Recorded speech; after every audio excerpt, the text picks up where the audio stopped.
Engine loss के अलावा क्या हो सकता है। सडन दोनों इंजन में पावर लॉस हो गई, तभी इतना बढ़िया एयरवर्दी एयरक्राफ्ट सिंक करेगा। तो कुछ अहमदाबाद में हुए प्लेन हादसे को लेकर के अब फ्लाइंग बिस्ट यानी कि गौरव तनेजा ने इस पर अपना रिएक्शन दिया है और उन्होंने इस पर एक वीडियो बनाया है जहां पर उन्होंने प्लेन को लेकर के बहुत सारी बातें कही कि आखिर वो क्रैश कैसे हो सकता है और क्या रीजन हो सकते हैं और अगर गलती हुई तो कहां गलती हो सकती है। वैसे आपको बता दूं कि फ्लाइंग बिस्ट खुद एक पायलट हैं और वो कई प्लेन्स को उड़ा चुके हैं, उनके पास काफी एक्सपीरियंस है इस कैटेगरी में। तो उन्होंने क्या कहा इस बारे में, चलिए मैं आप लोग को उनके वो वीडियो दिखाता हूँ। Guys, shocking revelations are coming. जितना हम एयर इंडिया क्रैश को डीप में और देख रहे हैं, हालांकि कुछ कंफर्म नहीं है, but there is no other reason जो किसी को भी समझ में आ रहा हो कि इंजन लॉस के अलावा क्या हो सकता है। सडन दोनों इंजन में पावर लॉस हो गई, तभी इतना बढ़िया एयरवर्दी एयरक्राफ्ट सिंक करेगा। तो कुछ हो ही नहीं सकता, कुछ ऐसा है ही नहीं जो हुआ हो। But there is one more shocking revelation. मेरे एयर इंडिया में बहुत सारे friends and they told me कि after the merger of Air India विस्तारन एयर एशिया एक दिक्कत हुई इंजीनियरिंग डिपार्टमेंट में। जो एयर इंडिया का इंजीनियरिंग डिपार्टमेंट है, इंजीनियरिंग सर्विसेज लिमिटेड या ESL,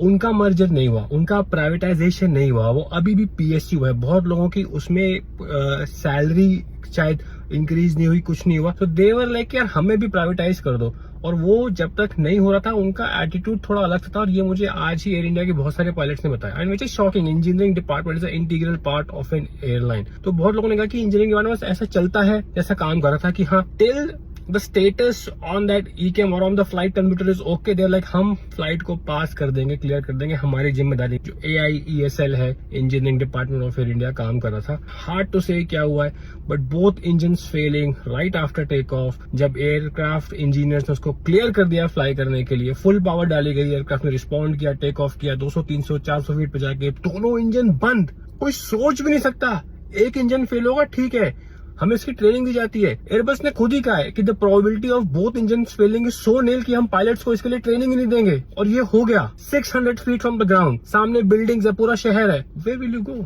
you have no place to go.